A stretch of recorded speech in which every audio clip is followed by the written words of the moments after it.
Bonsoir à tous, ravi de vous retrouver dans Ça vous regarde, votre débat chaque soir 19h30 bien sûr, 23h30 et vous pouvez revoir notre émission sur le site lcp.fr. L'Espagne est au bord de l'implosion, on va en parler ce soir. Évidemment, c'est un sujet qui, vu de France, comme ça, nous paraît très proche de nous. On va essayer de comprendre ce qui se passe réellement en Espagne, une tension sans précédent entre Madrid et le peuple catalan. On va revenir évidemment sur ces drôles d'images, ces policiers qui cassent les vitres pour rentrer et pour empêcher ce référendum dimanche. Et puis les choses sont allées crescendo tout au long de cette semaine avec ce discours de Felipe VI, discours martial, très rigide, qui n'a pas été très bien accepté chez les Catalans. Est-ce qu'on n'est pas revenu un peu à l'Algérie française? Parce que évidemment, on fera le point sur notre histoire à nous. Est-ce que nous sommes arrivés à un point de non-retour? Ça, c'est une question importante parce que c'est vrai qu'on annonce déjà peut-être l'annonce de l'indépendance de la Catalogne menée par le responsable du Parlement. On va essayer d'en savoir plus ce soir. Est-ce que c'est un débat institutionnel, je dirais presque historique et psychologique, ou est-ce qu'il y a un débat économique derrière? Parce que la Catalogne, c'est une très grande puissance économique et il y a peut-être un débat fiscal, un débat économique, évidemment, derrière cette crise profonde. On fait le point ce soir. Ça rejaillit chez nous parce qu'il y a des questions au gouvernement.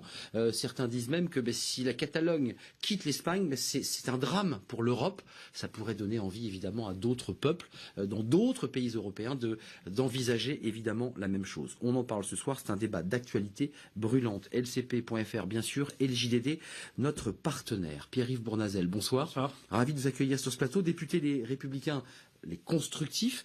Vous êtes membre du groupe d'amitié France-Espagne. Ces groupes se sont constitués récemment. Exactement. Et on vous écoutera parce que c'est vrai qu'il y a eu une question posée dans l'hémicycle par le député de la France Insoumise, Jean-Luc Mélenchon. Réponse du Premier ministre. Évidemment, c'est la notion de nation qui est en jeu dans tout cela. Merci d'être là. José Rojas Alonso, bonsoir. Je l'ai plutôt bien prononcé, mais je ferai mieux au long de l'émission. Avocat au barreau de Paris, vous êtes secrétaire général du Parti socialiste ouvrier espagnol, le PSOE, à Paris. Merci d'être avec nous. On vous écoutera évidemment dans quelques instants sur cette situation historique exceptionnelle en Espagne. Christophe Barré, bonsoir. Vous êtes historien, spécialiste de l'Espagne, auteur de Podemos pour une autre Europe, édition du CERF, qui était sortie en 2015. Et on parlera de Podemos, évidemment, des partis politiques en Espagne. Podemos qui a mis un certain temps, d'ailleurs, à prendre la parole sur ce dossier. Mais qui a une position originale tout de même. Absolument. Autodétermination. Enfin, c'est un sujet évidemment important. Merci d'être là. Jesús Castillo, bonsoir. Bonsoir. Ravi de vous retrouver parce que vous êtes venu il y a longtemps nous parler de la Grèce. Oui. Et là, on va parler de l'Espagne. Vous êtes économiste Europe du Sud. Et évidemment, l'Espagne en fait partie chez Natixis. On parlera de ce poids économique de la Catalogne, de ce qu'elle représente sur le plan économique, évidemment. Et ça, je pense que c'est un enjeu très fort dans le débat qu'on aura ce soir. D'abord, retour tout simplement sur les images. Évidemment sur ce référendum et cette crise qui s'est installée entre le pouvoir central, Madrid, et évidemment la Catalogne, avec un référendum, des milliers d'Espagnols, de Catalans qui sont descendus dans la rue, une grève générale et peut-être même une déclaration d'indépendance de la Catalogne. On le dit et on l'entend. Retour sur ces faits historiques avec Félix Huel. C'est le dernier acte d'une crise institutionnelle sans précédent. Hier soir, Carles Puigdemont, président de la Généralité de Catalogne, a réaffirmé son intention de déclarer l'indépendance de la région la plus riche d'Espagne. Ce que nous allons faire, c'est quelque chose que d'autres personnes ont déjà fait et feront dans l'avenir. Nous suivons un chemin marqué démocratiquement par la volonté des citoyens et cela devrait être compris et respecté au lieu d'être combattu. Depuis une semaine, deux camps s'affrontent. D'un côté, le gouvernement de Madrid, de l'autre, les dirigeants de la Catalogne. Dimanche dernier, plus de 2 millions de Catalans ont tenté de voter sur la question de l'indépendance, alors même que Madrid y était totalement opposé. Les affrontements se sont multipliés, près de 100 personnes ont été blessées. Les dirigeants catalans, dans la soirée, déclarent que 90% des votants ont voté en faveur de l'indépendance, avec une participation de 42%. Le second acte de la tragédie se déroule mardi. Dans la journée, 700 000 personnes défilent à Barcelone contre les violences policières et la réaction de Madrid. Nous devons nous battre et nous sommes des démocrates, des gens qui veulent faire les choses bien, mais ils ne nous laissent pas faire les choses bien. Ce que nous voulons, c'est la démocratie et la liberté. Nous nous battons en silence pour elle depuis tant d'années et supportons la répression du gouvernement espagnol. Le roi Felipe VI entre en jeu quelques heures plus tard. Il se montre intraitable face aux séparatistes. Ces autorités catalanes se sont de façon claire et sans équivoque mises en marge du droit et de la démocratie.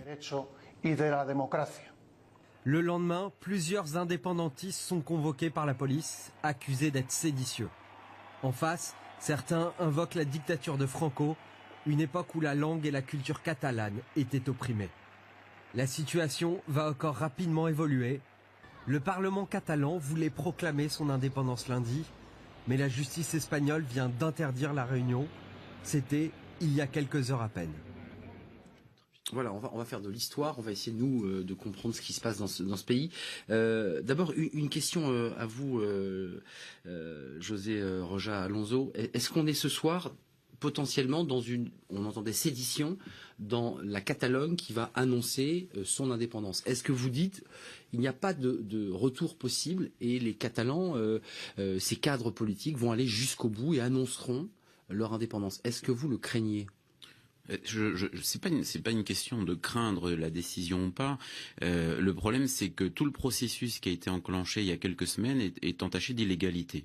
Moi qui suis juriste, j'ai suivi ça de près aussi sur le plan technique. La loi du Parlement catalan qui a été votée par une majorité très courte de députés catalans pour organiser le référendum déjà était fortement remise en cause, mais pas seulement par les autorités espagnoles, même au sein des institutions catalanes elles-mêmes. Il y a un conseil. Il y a un problème de légitimité en fait. Il y a un très grave problème de légitimité, mais y compris en Catalogne. Pour 700 000 personnes dans la rue. Enfin, Non, mais c'est le problème, c'est que c'est facile de balancer des images en disant voilà, il y a beaucoup de gens dans la rue, il y a des gens qui se font matraquer par les policiers lorsqu'ils veulent aller voter. Ça, c'est l'image qu'on cherchait à obtenir les indépendantistes. La réalité, elle est un peu différente. Dans les derniers sondages qui ont été diffusés par des chaînes de télévision juste avant le dimanche 1er octobre, on s'apercevait que lorsqu'on fait un sondage d'opinion sérieux, c'est-à-dire représentatif, il y a même une très courte majorité de Catalans contre l'indépendance. Donc ça veut dire qu'il y a une très grande division au sein de la société catalane sur la question. Le problème de légitimité en est un, et c'est d'ailleurs, je pense, l'explication de tout ce processus qui a été enclenché. Il y a eu une campagne un peu insidieuse depuis 2-3 ans, mais ça fait longtemps que le feu coule sous la cendre. Hein. Mais la décision d'organiser ce référendum, dont on a voulu qu'il soit obligatoire pour les Catalans eux-mêmes, pour les institutions catalanes, il a été enclenché presque l'intervention des policiers, en forçant énormément les choses dans le Parlement catalan, où on n'a même pas pu débattre du texte. C'est-à-dire qu'il n'y a pas eu de débat parlementaire sur la loi autorisant le référendum.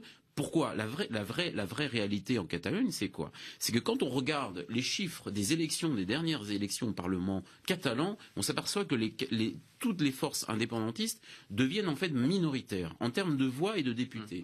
Et donc, pour moi, l'explication que moi j'ai à toute cette précipitation et ce chemin pris vers une déclaration d'indépendance, c'est qu'il est très probable que si aujourd'hui on célébrait des élections au Parlement de Catalogne, les indépendantistes deviendraient minoritaires. Et ils se disent, je pense, de façon, c'est un calcul politique stratégique, mais très très grave et très irresponsable. Ils doivent être en train de se dire, c'est maintenant ou jamais. Sinon, on n'arrivera jamais.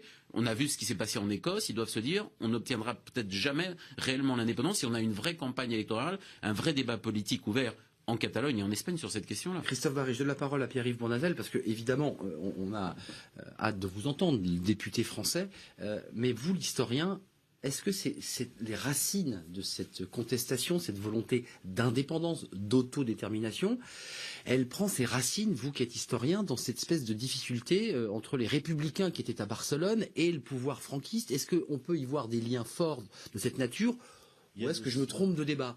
Il y a de cela, il y a une histoire encore beaucoup plus ancienne qui remonte au 19e siècle, quand sont apparues des nationalités un petit peu alternatives, chez nous aussi, en Bretagne, ailleurs. C'est aussi un petit peu, c'est l'essai que je fais dans mon livre, un peu d'histoire récente et d'histoire du temps présent, c'est toujours un petit peu difficile. Il y a la crise de 2008 aussi, sur laquelle il ne faut pas revenir. Ouais. Moi, j'inscris ce qui se passe en Catalogne dans un vague mouvement. La crise financière, le chômage de masse en Espagne. La crise envers les élites et envers les partis traditionnels que sont le Parti socialiste espagnol, affaire de corruption, le Parti populaire, le parti même de la droite catalane qui est aujourd'hui dans cette drôle de coalition qui va de la droite à l'extrême gauche, mais indépendantistes tous. Ce qui aujourd'hui donc fait un petit peu oublier les affaires de corruption aussi qui l'atteignent. Dans un vague mouvement, donc, je dirais populiste, on est dans le moment populiste en Europe, il ne faut pas avoir peur des mots, il va falloir que les historiens s'en emparent de ce mot, qu'il cesse de devenir un gros mot, pour comprendre un petit peu que, pour moi, c'est le mouvement nationaliste un petit peu capté, voilà, a raflé la mise dans cette affaire.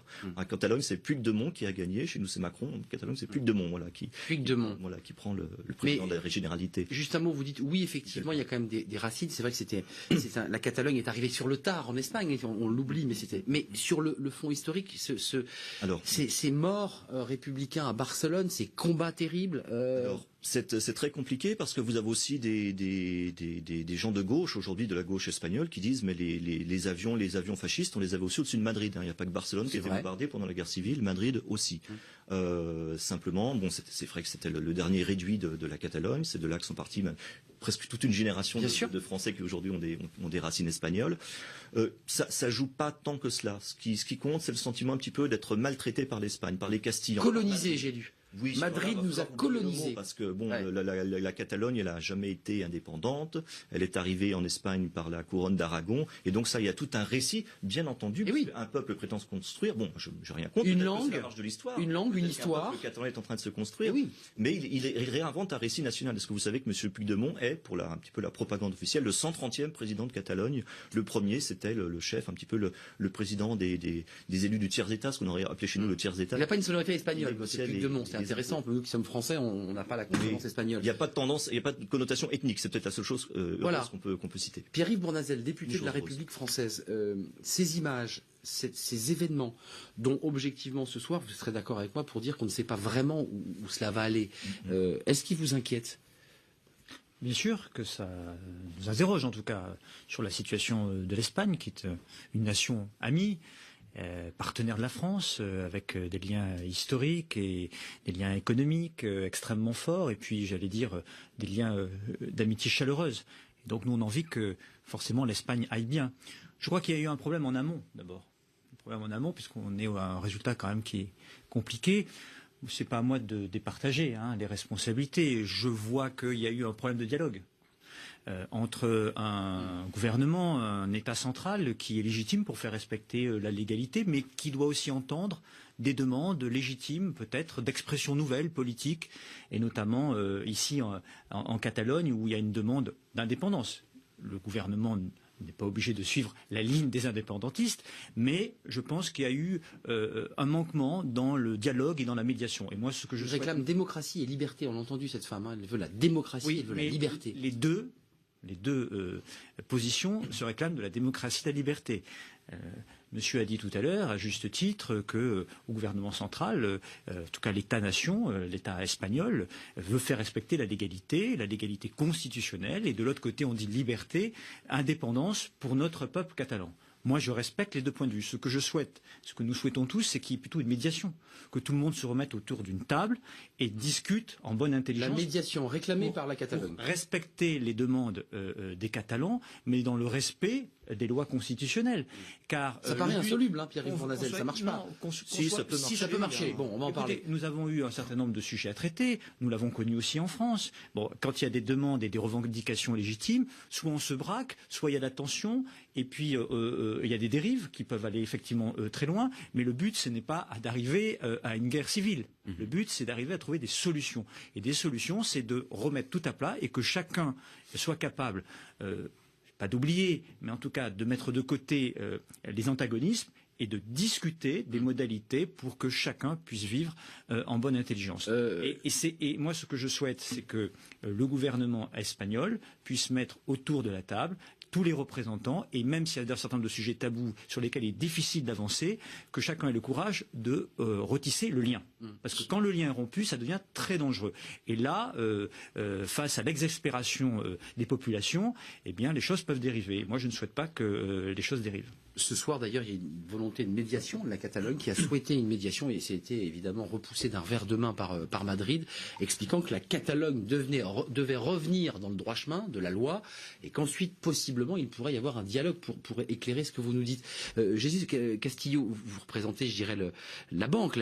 Est-ce que, au-delà du débat qu'on a sur les institutions, sur les partis politiques, sur l'identité du peuple catalan, il y a aussi, dans cette question, un débat économique, des enjeux économiques. C'est une puissance économique très forte, la Catalogne, et elle dit aujourd'hui, nous sommes capables d'être indépendants sur le plan des institutions, mais indépendants économiquement. Vrai ou pas vrai, vous qui observez chez Natixis l'Europe du Sud?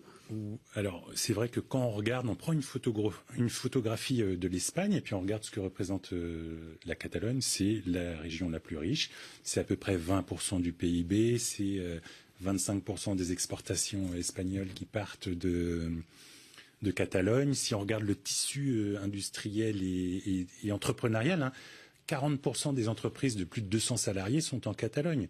Donc, effectivement, si on regarde juste la photo instantanée de cette région, on se dit oui, c'est une puissance économique. Et d'ailleurs, c'est notoirement connu, la Catalogne est une des grandes régions riches d'Europe. Sans parler du tourisme, qui est une activité qui ramène beaucoup de devises aussi. Oui, donc vous avez ce tissu industriel et économique effectivement en dehors de...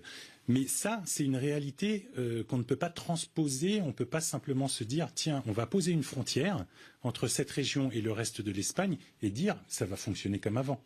On sait très bien, c'est largement documenté.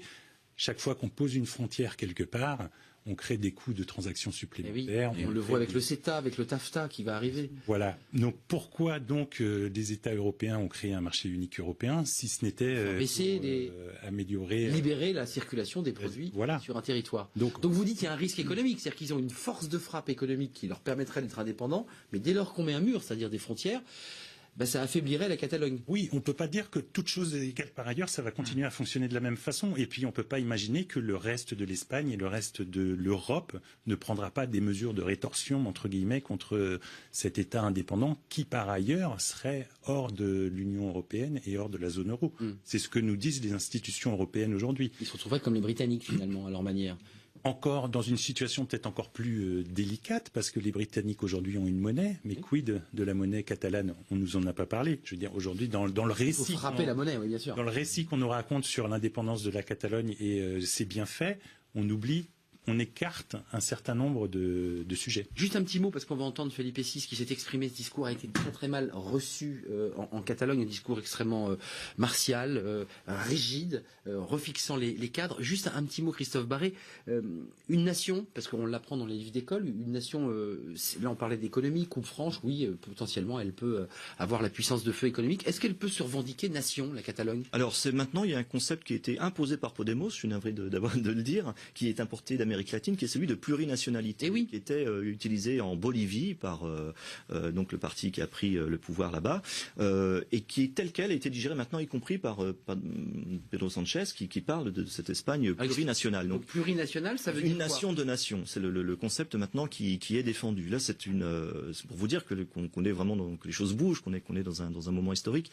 Est-ce que la chose est possible? Il faut se méfier. Chez nous, il faut savoir qu'en France, il y a quelques années, il y a quelques décennies, le Conseil constitutionnel avait cassé un petit peu ce projet de faire, par exemple, un peuple corse composant du peuple français. Parce qu'ils avaient une langue, parce qu'ils avaient une culture, parce qu'ils avaient une histoire. Voilà, c'est un peu la même chose. Ça compose une nation.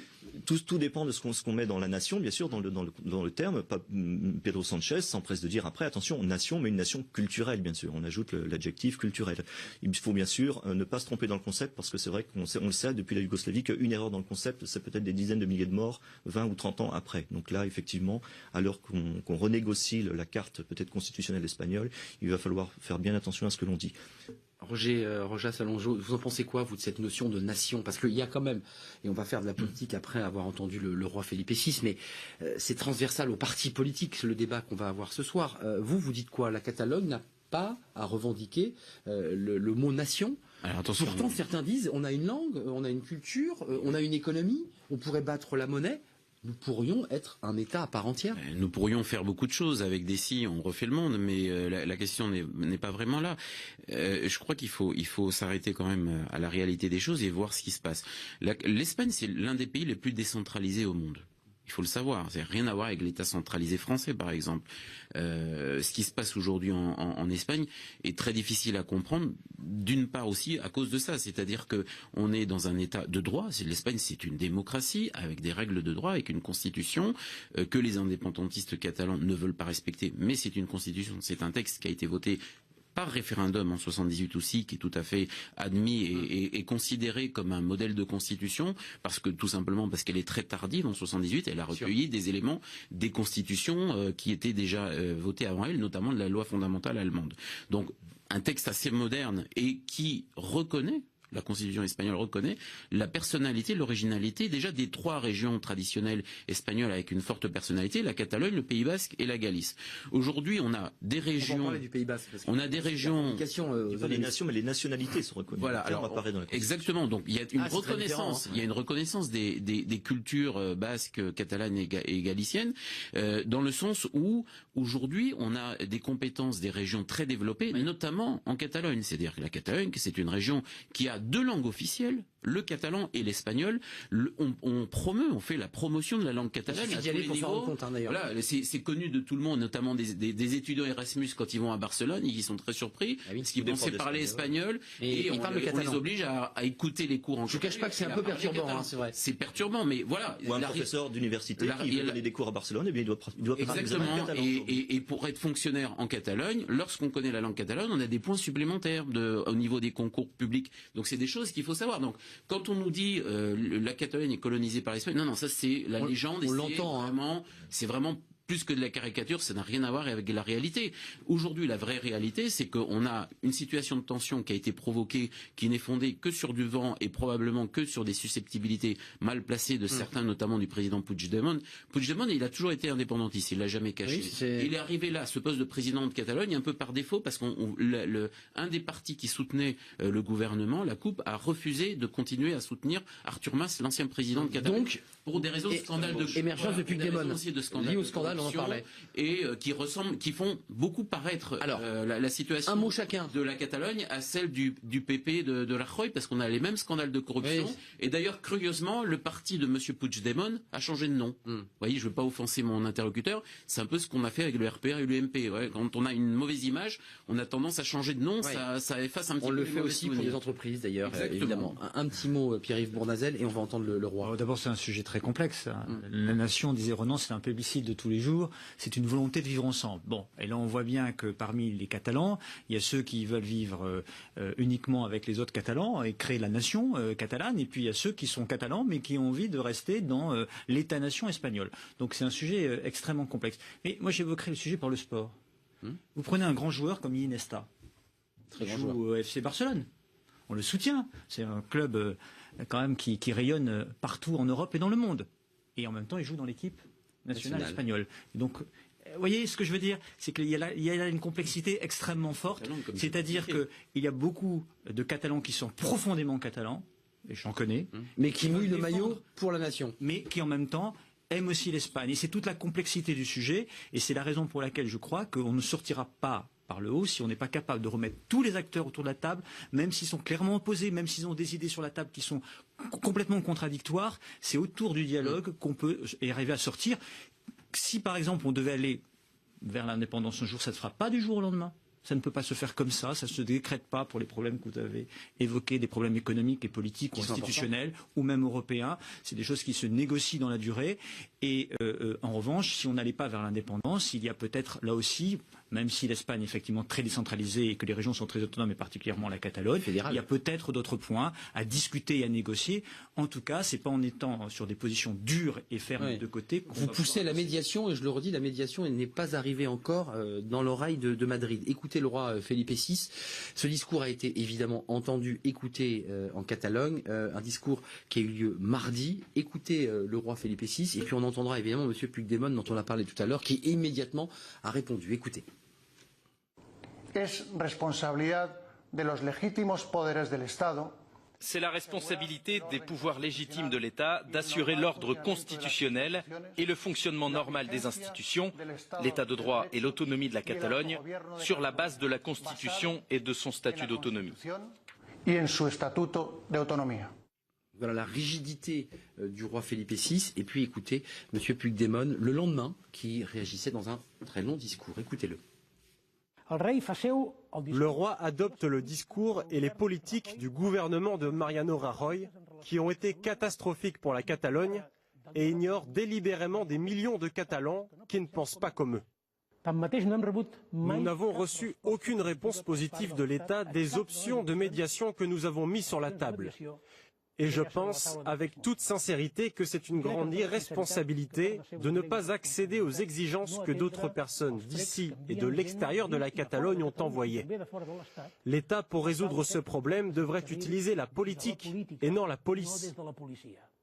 Jules Castillo, vous allez me dire quel est le lien entre les indépendantistes et les milieux d'affaires, mais finalement, est-ce qu'il y a comme ça un antagonisme entre cette volonté d'indépendance politique des indépendantistes et le business? Parce que moi, je suis allé à Barcelone, j'ai essayé de comprendre ce qui se passait cet été, et certains m'ont dit, mais la fiscalité n'est pas la même entre le Pays Basque, et la personne me disait de manière très claire, ils ont posé des bombes, ils se sont fait entendre, et ils ont une fiscalité moins importante que nous, les Catalans, qui devons remonter en fait un nombre important de capitaux vers Madrid. Est-ce que ce que cette personne me disait vrai ou est-ce que c'est faux?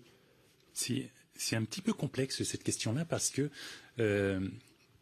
en fait, en 78, quand on rédige la Constitution, on va tenir compte d'un certain nombre de situations particulières et historiques, dont la situation du Pays Basque et de la Navarre, qui ont hérité d'un statut particulier au cours de l'histoire, donc qui ont un régime particulier en termes de fiscalité. Donc c'est des deux. Dès le début, ça commence en fait, dès le départ. Dès 78, on a le régime de la Navarre et du Pays Basque. Régime fiscal particulier. Particulier, en gros, pour faire simple, et c'est très schématique ce que je vais vous dire. Les régions collectent l'impôt et reversent à l'État ce que l'État apporte comme service. Chez nous, on appelle ça la péréquation. C'est un vieux débat entre les régions et l'État. Alors que non, c'est pas ça. D'accord. En fait, en gros, on va repayer. L'État va refacturer à la région ce qu'il apporte comme service public. D'accord. Dans le reste des régions, les 15 autres régions espagnoles, on collecte l'impôt pour l'État qui, lui, reverse ensuite les recettes. Donc, il n'y a pas l'autonomie que ont la Navarre et le Pays Basque. Est-ce que c'est une revendication sous-jacente, cette volonté aussi? Ça peut être une revendication. Après, il y a beaucoup de choses qui peuvent être mises sur la table. Après, on entend aussi en Catalogne dire « mais regardez, nous consacrons une part très importante de notre PIB à financer le reste de l'Espagne ». Et ça, on retrouve le vieux débat qu'on trouve aussi en Europe, entre Europe du Nord et Europe du Sud, les travailleurs et puis les fainéants, entre guillemets. Voilà, ça, mais en fait, c'est toujours pareil. Aujourd'hui, si la Catalogne dit « oui, moi, c'est 17 milliards par an, je reverse au reste de l'Espagne. Si je suis indépendante, je récupère ces 17 milliards. » Sauf que on perd aussi d'autres sommes qu'on reçoit. Que l'État reverse. Mettre en place d'autres dépenses. Oui, parce qu'il faut dépenser les services publics, évidemment, qui sont pris en charge par ailleurs. Donc c'est pas un truc aussi simple que ça. Il y a un exemple, moi, que j'aime bien donner sur cette histoire de fiscalité. Vous prenez par exemple la question des investissements. Vous construisez une ligne de TGV de Madrid à Barcelone. Il y a 650 kilomètres, dont 200 kilomètres qui sont sur le territoire catalan. Alors, est-ce que vous affectez, vous dites, j'ai investi seulement les 30% jusqu'à la frontière. Voilà. Ouais. Ou alors, est-ce que c'est pas quand même un peu la totalité de la ligne qui apporte quelque chose? Donc, comment vous intégrez cet investissement dans les plus et les moins de la fiscalité et de ce qui est apporté par l'État central et de ce qui est reversé par la région? Donc ça, c'est des vrais. José Rojas, alors je vous vois. Vous dites, bah oui, c'est une évidence. Est-ce que ce débat sur la fiscalité, il a du sens? Est-ce que vous l'entendez? Et est-ce que ce débat qu'on a ce soir sur cette indépendance ou pas, cette notion de fiscalité d'argent, compte pour beaucoup? Ou est-ce qu'on est surtout dans un débat très politique sur une notion d'indépendance et de nation? C'est un peu un mélange de tout et c'est... On l'entend chez les Catalans, ils vous le disent. Oui, bien sûr, mais c'est un peu un mélange de tout. C'est vrai qu'il y a de ça, Au final, quand on regarde ce que racontent les indépendantistes, on n'a pas une vision très claire de ce qu'ils veulent faire après. C'est quand même très inquiétant parce que quand on a, dans l'histoire, il y a eu des indépendances, bien sûr, mais avec des projets ou en tout cas une vision un peu claire de ce qu'on veut faire. Là, il n'y a pas de vision. Il n'y a pas de vision. C'est-à-dire, il y a quelques jours encore, on entendait une députée du Parti CUP qui dit la Constitution, on va la rédiger après. Oui, si on est dans la logique des choses, on l'aurait déjà préparé, ne serait-ce qu'un projet ou un brouillon. Non, sur la question de la fiscalité, j'y reviens 2 secondes parce qu'effectivement, vous avez très bien expliqué ce problème-là. Le Pays Basque bénéficie d'une situation fiscale particulière. Ça génère quelques jalousies. Voilà. Si on veut résumer, c'est effectivement toutes les régions collectent l'impôt effectivement pour l'État qui ensuite gère. C'est l'État qui domine. Enfin, c'est l'État en tout cas qui organise le reversement des impôts. Enfin, on collecte bien l'impôt pour l'État, sauf au Pays Basque effectivement où là il y a une plus grande autonomie, c'est une négociation pour une période de 5 années, c'est ce qu'on appelle le Cupo Vasco, où on dit c'est une sorte, si on voulait résumer, c'est une sorte de forfait, c'est-à-dire le Pays Basque, les autorités, l'administration du Pays Basque collectent les impôts et dit ça c'est pour l'État, le reste je garde tout. C'est ça. Donc et c'est assez avantageux, dit-on. Si la collecte des impôts et c'est passé mieux que prévu, s'il y a eu plus de croissance économique, le Pays Basque y gagne. Et c'est un peu ce que demande la Catalogne. Mais le problème c'est que si effectivement c'était cette revendication-là, ça pourrait tout à fait se comprendre et c'est un débat tout à fait légitime. Alors la Catalogne et les autres régions, je ne vois pas pourquoi seulement la Catalogne. Bien sûr, mais de fait. C'est un débat, j'allais dire sérieux, légitime, tout à fait cohérent. Sur le reste, on n'a pas trop d'idées. C'est-à-dire qu'un jour, on nous parle effectivement de cette différenciation fiscale. Un autre jour, on va nous dire, mais vous comprenez, on est maltraité. Il n'y a pas de maltraitance à quelconque niveau. Il suffit de voir les événements récents. Je rappellerai quand même 2 choses qui sont très importantes. La seule fois où il y a eu des Jeux Olympiques, pour parler d'un sujet sportif, la seule fois où il y a eu des Jeux Olympiques en Espagne, c'était à Barcelone. C'était pas Madrid, c'était Barcelone. Il en reste d'ailleurs le stigmate. Sans aucune réserve, le projet des Jeux Olympiques à Barcelone. Sans aucune retenue. Deuxième exemple, tout récent. Qui a d'ailleurs donné un boost économique. Enfin, c'est un autre sujet, qui a permis à Barcelone d'être plus dynamique, d'avoir des projets nouveaux. Deuxième exemple tout à fait récent, le problème des attentats à Barcelone cet été, au mois d'août. Là, toutes les autorités espagnoles, toutes les forces de police qu'on a beaucoup critiquées pour ce qui s'est passé dimanche dernier, mais là, il y a eu un comportement exemplaire de toutes les autorités et de toutes les forces de police qui ont toutes collaboré, quoi qu'on en dise. L'Espagne d'abord. Pour agir dans l'intérêt commun des Espagnols et des Catalans, et c'est la vraie question. C'est-à-dire, est-ce qu'aujourd'hui, cette idée d'indépendance, d'une part, elle est viable économiquement? À mon avis, non. La Catalogne est tellement imbriquée avec le reste de l'Espagne. Oui et non. Permettez-moi de vous couper, mais enfin, oui, sur le plan de la coupe longitudinale. On peut le retourner dans tous les sens du débat, mais elle n'est pas viable parce qu'elle est imbriquée. On ne peut pas sortir de l'Espagne et en prétendant rester en Europe en même temps. C'est pas sérieux. Pour ceux qui ne connaissent pas notre émission, il y a une sentinelle citoyenne, donc les citoyens ont la parole. On avait essayé de pouvoir connecter quelqu'un directement d'Espagne, mais la personne qui va nous parler dans quelques instants connaît bien ce dossier des racines espagnoles. On va lui donner la parole. Elle s'appelle Alexandre. Juste un tout petit mot, Christophe Barré. On entend les indépendantistes. C'est vrai qu'on sent chez vous quand même, José Rojas Alonso, une sorte de vous repousser un peu les indépendantistes, ils n'ont pas de projet, ils n'ont pas d'idée. C'est vrai ou pas?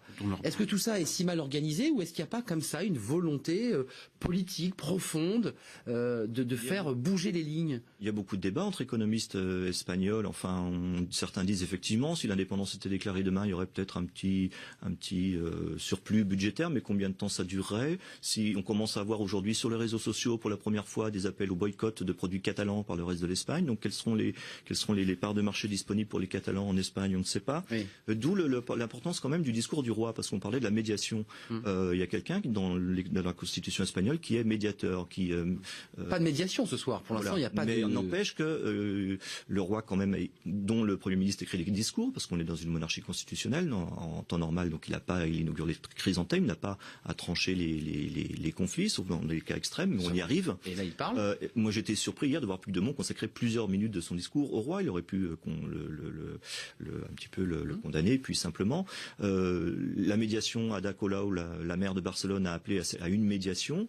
Moi, je crois encore un petit peu. On va voir cette médiation royale, ce qu'elle va venir, ce qu'elle va faire. C'est la fête nationale la semaine prochaine, il me semble. Il y a la fête nationale en Espagne. J'ai une le 12 octobre. Le 12, hein. 12 octobre, oui. Et on dit, d'après mes informations, qu'on annoncerait, en tout cas les Catalans annonceraient au lendemain, donc le mercredi, leur indépendance pour laisser passer la fête nationale et annoncer ensuite leur indépendance.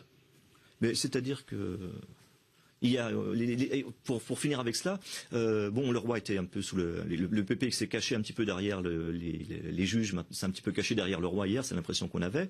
Donc du coup, celui-ci, il apparaît comme un petit peu comme un pompier pyromane, mais il a braqué. Il a braqué un petit Alexandre, allez-y, je donnerai la parole à Pierre-Yves Bournazel. Qu'est-ce que vous en pensez, vous le citoyen? Parce que nous, on a envie d'en savoir plus. On connaît pas, en effet, on connaît bien sûr l'Espagne, c'est un pays, un frère, ami, très proche de nous, mais on découvre plein de choses sur la Constitution, sur la manière dont s'organisent les partis politiques. Est-ce que vous êtes sensible à ces revendications? Vous dites, après tout, oui, ils ont raison de réclamer leur indépendance. Ou est-ce que vous trouvez ça suicidaire? Je trouve ça très malsain et je trouve que c'est un manque de respect pour la démocratie espagnole. C'est-à-dire que pour moi, et je suis d'origine espagnole, vous avez bien fait de le dire, la Catalogne appartient à tous les Espagnols. Donc s'il y a un référendum à faire, c'est un référendum à faire sur toute l'Espagne. Et on demande si les Espagnols sont d'accord pour que la Catalogne se sépare de l'Espagne. Mais ce ne seront sûrement pas les Catalans à décider quoi que ce soit, en tout cas seuls. Et ces indépendantistes-là... alors évidemment, je tiens à le dire quand même, j'ai été choqué des images qu'on a vues avec la police qui s'en prenait aux personnes, qui voulaient faire leur référendum, etc. C'est extrêmement choquant. Oui, c'est très très choquant. Et ça donnait presque envie d'être indépendantiste. Sauf que quand on est démocrate, c'est la démocratie qui doit primer. Et pour moi, dans la situation actuelle, là, pour être très clair, c'est un petit peu, vous savez, il y a des indépendantistes en France, il n'en manque pas. Il en existe en Corse, il y en a... Ils sont à l'Assemblée, pour certains. Voilà, ils sont à l'Assemblée pour certains. Mais sur Tahiti, par exemple, ou sur la Corse, je pense que ces territoires-là, ce sont des territoires où ce sont au peuple, dans sa majorité, à se prononcer si oui ou non ils sont d'accord pour une indépendance. Je ne vois pas pourquoi ce serait une petite minorité qui déciderait pour l'ensemble de la population. Vous en pensez quoi, Pierre-Yves Bournazel? Là, il y a un problème de démocratie chez Alexandre Didy. Il faut demander finalement l'avis à tous les Espagnols, et auquel cas, effectivement, si les Espagnols disent oui, eh bien dans ce cas-là, donc ce n'est pas au peuple catalan de s'autodéterminer, c'est aux Espagnols d'offrir la liberté aux Catalans. C'est ce que nous dit Alexandre.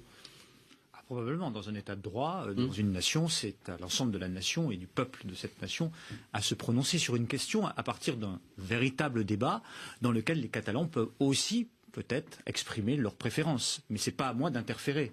Je fais confiance aux lois constitutionnelles espagnoles et aux différents protagonistes de la tension qui existe entre le gouvernement catalan, puisque c'est un gouvernement, et le gouvernement central. Moi, ce que je voudrais plutôt évoquer, puisqu'on a entendu le roi tout à l'heure, il y a une question effectivement à l'Assemblée nationale de Jean-Luc Mélenchon qui s'en est pris à la monarchie. D'abord, je pense que c'est pas le rôle. Vous nous faites le lancement, c'est formidable. D'un parlementaire de faire ça, mais je crois surtout qu'il faut bien regarder l'histoire espagnole, et je parle sous le contrôle de 3 spécialistes qui connaissent bien mieux que moi l'Espagne.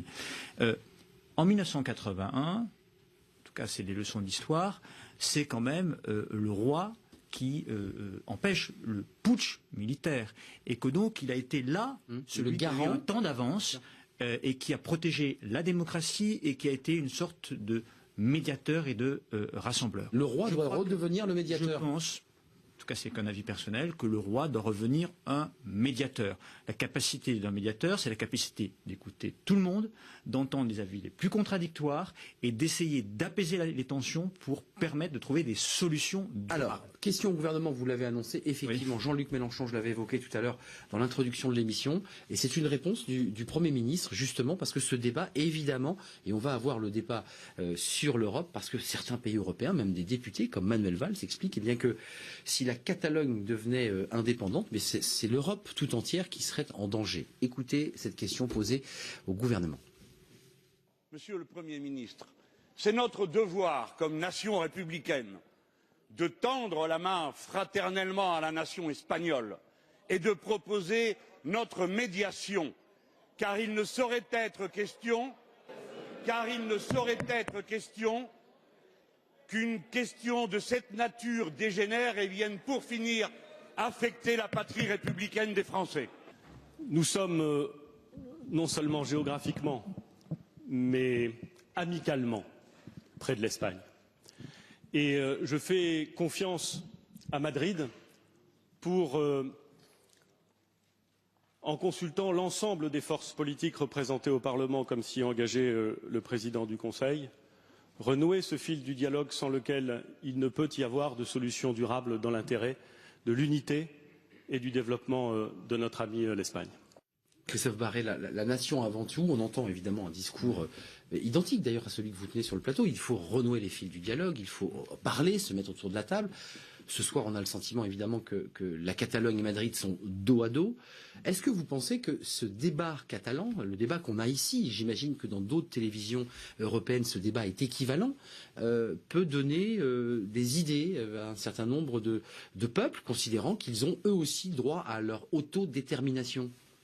Jean-Luc Mélenchon devrait prendre modèle sur Pablo Iglesias, mais vraiment prendre modèle sur Pablo Iglesias, qui a beaucoup plus de respect pour la monarchie et pour les institutions espagnoles que lui-même. D'ailleurs, il est un petit peu plus inspiré quand il parle de Louis XI, là, pour lequel il y a une petite vidéo qui circule sur les réseaux qui nous montre qu'effectivement, il a le sens de l'histoire, de la profondeur et de la fonction. Qu'est-ce qu'il dit? Parce que les Français n'ont peut-être pas vu cette vidéo.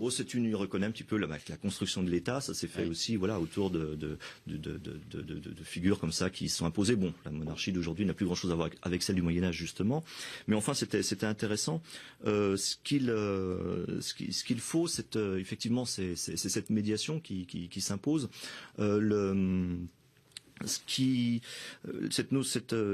C'est tout ça un petit peu résumé par une devise qui était avancée par des juristes espagnols, une association de juristes qui ont cité Cicéron, qui disait nous sommes esclaves de la loi pour être libres. Donc en effet, on faut quand même donner la voix à l'expression de la légalité d'une monarchie constitutionnelle. C'est dans le cas de la monarchie constitutionnelle en Angleterre que la République elle est née.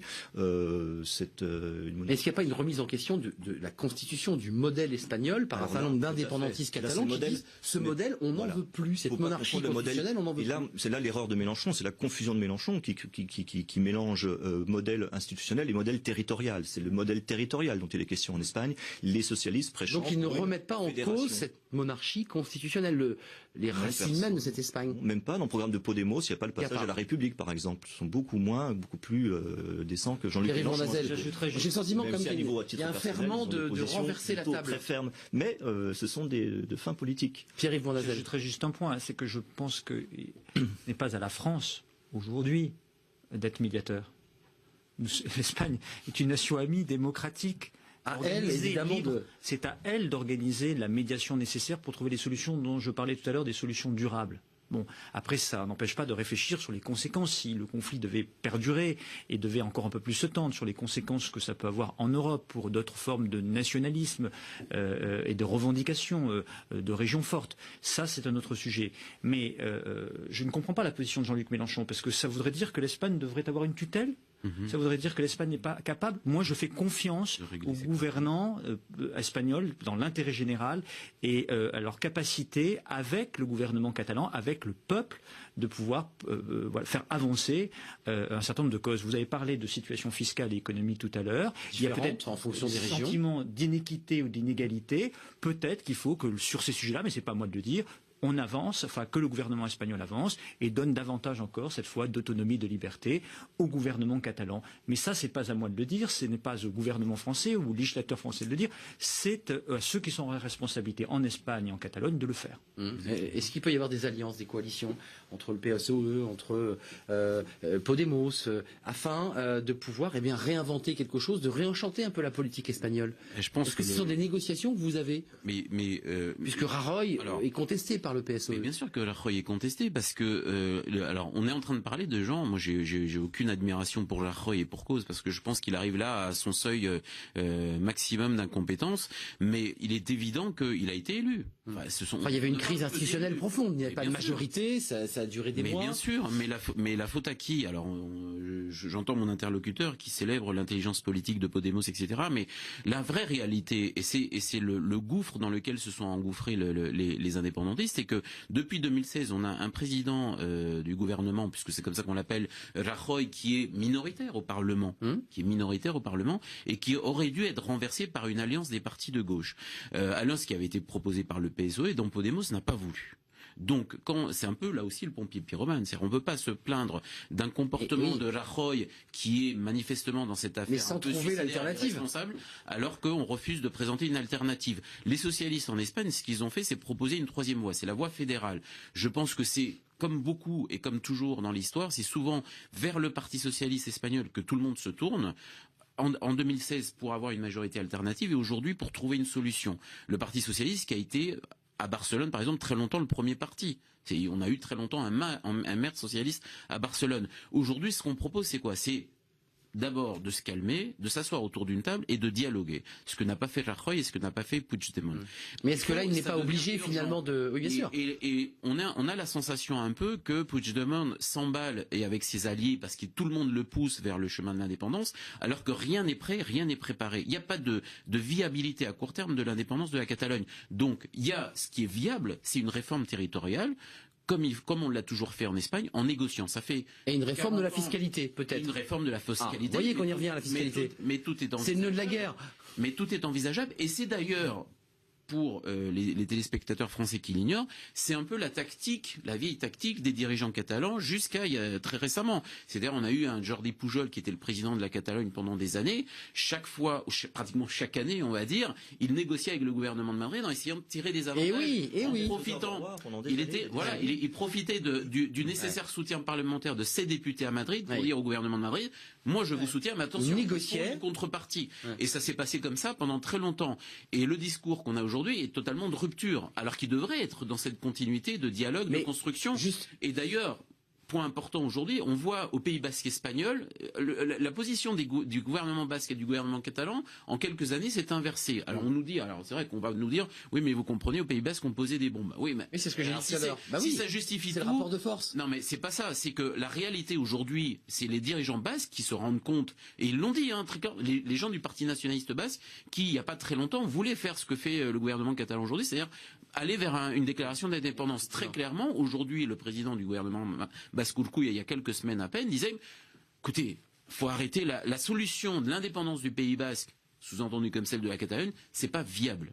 Politiquement, économiquement, dans une Europe aujourd'hui. Castillo, un mot, parce qu'on y est passé, on a survolé très très vite la crise de 2008, cette crise financière qui aura des conséquences énormes sur à la fois l'économie et sur le chômage, le taux de chômage en Espagne. On disait tout à l'heure que ça avait aussi une incidence dans l'attitude, peut-être même de volonté d'indépendance, de ressentiment peut-être aussi. Vous, l'économiste, vous le constatez, ça a une incidence, parce qu'il y a un taux de chômage record en Espagne. Ça a clairement une incidence. Il y a un petit graphique, parce que les économistes aiment bien faire des graphiques. Vous ne l'avez pas apporté avec vous, mais on l'imagine en fait. Non, je ne l'ai pas apporté avec moi, mais qui est assez sympathique à faire. Vous prenez les enquêtes d'opinion faites par le Centre d'études des opinions de la Generalitat de Catalogne. Donc on ne peut pas les soupçonner d'être anti-indépendantistes. Donc on voit la montée... Dirigé par M. Puigdemont. On voit la montée de ce sentiment et de cette volonté d'indépendance qui est parallèle à la montée du taux de chômage. Il y a une autre question qui est posée régulièrement, c'est avez-vous toujours été indépendantiste? Et on voit que c'est un pourcentage faible aux alentours de 25-30%. Avec la crise, on voit que les gens qui se disent « je suis devenu indépendantiste » augmentent très fortement. Ça veut dire que c'est une défiance au pouvoir central qui n'a pas été capable de résoudre sa vie quotidienne et la crise. Ça veut dire, et peut-être que là on peut rejoindre aussi pourquoi il y a eu l'émergence de partis comme Podemos en Espagne. On voit que l'Espagne, pendant les 30 premières années, les 40 premières années de sa démocratie, a été en alternance droite-gauche, Parti populaire, Parti socialiste, que cette crise a fait des ravages dans la société économique et puis a laissé des familles sur le carreau, des gens qui ont perdu leur maison, des gens en chômage de longue durée. Donc c'est un coût social extrêmement fort pour les Espagnols. Et donc, il y a ces partis qui ont émergé et qui ont donné une alternative. Cette alternative, je pense que c'est les séparatistes qui s'en sont saisis en Catalogne et qui se sont engouffrés dans cette brèche parce qu'on voit que Podemos est peut-être moins fort dans cette région que dans d'autres. Un mot, Christophe Barré, c'est vous qui avez évoqué cette crise de 2008 qui a une incidence dans ce qui se passe aujourd'hui, dans cette volonté politique d'autodétermination ou d'indépendance. Oui, Podemos, il est fort dans cette région, mais je reconnais que ça peut lui coûter très cher dans le reste de l'Espagne. Si c'est mal présenté, cette ouverture vers les indépendantistes. Il y a quatre positions dans le monde politique espagnol. Effectivement, vous avez le Parti populaire, la droite, qui est contre l'indépendance, qui dit la souveraineté nationale, c'est tous les Espagnols, une et indivisible en France, voilà. Tout le monde.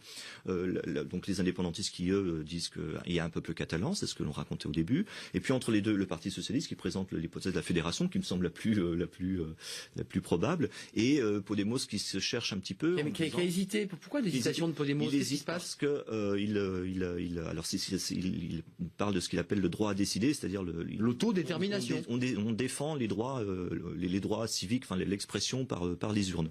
C'est intéressant parce que la Catalogne c'est un laboratoire des populismes aussi. Le parti Ciudadanos qu'on peut comparer à la République en marche chez nous parce que c'est le populisme de droite ou le populisme mainstream. Alain Minc avait donné une interview dans Le País où il disait Macron c'est le populisme mainstream. Alors donc c'est aussi du marketing politique, enfin qui fonctionne bien. Mais donc il y a et à la gauche de la gauche on critique aussi la dérive plébiscitaire, c'est-à-dire que voilà il y a des amis de Jean-Luc Mélenchon qui vont s'opposer, s'envoyer des citations de Lénine contre des citations de Rosa Luxembourg pour savoir si qui vont se retrouver finalement avec des hommes de droite qui disent la même chose. Et comme je vous le disais tout à l'heure, une gauche qui va dire aussi voilà on pactise avec la droite, cette coupe, c'est transversal. Gauche, vous blanchissez les corrompus de droite. Regardez, ça va vous intéresser Pierre-Yves Bournazel, parce que là on revient en France, on va quitter le parc de la Ciutadella à Barcelone et on va revenir ici. On a demandé à l'avis à un constitutionnaliste. Bah oui, puisqu'on parle de constitution. Oui. Ça marche comment chez nous, en France? Est-ce que ça c'est prévu? Est-ce qu'une possibilité a été imaginée par ceux qui l'ont écrite, cette constitution, d'offrir la possibilité d'autodétermination, d'indépendance? Écoutez ce constitutionnaliste au micro de Félix Huel, il lui a posé 3 questions essentielles et il s'appelle Laurent Fontbosier. Il est professeur de droit constitutionnel à Paris 4. Écoutez-le. En lien avec le droit international, le constituant français a reconnu à certains égards la possibilité de cession de territoire et la liberté des peuples à disposer d'eux-mêmes. Mais ça se comprenait bien dans le contexte français de la décolonisation.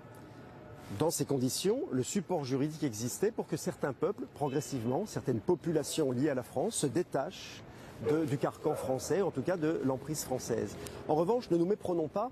Le Conseil constitutionnel nous a bien précisé dans une décision statut de la Corse du 9 mai 1991 que le peuple français est unitaire, la République française est indivisible et dans ces conditions, on ne peut reconnaître une composante corse, mais aussi bretonne ou basque par exemple, du peuple français. Si bien qu'une région qui serait tentée, en raison de sa libre administration, d'organiser un tel référendum, viendrait heurter de plein fouet les dispositions de la Constitution.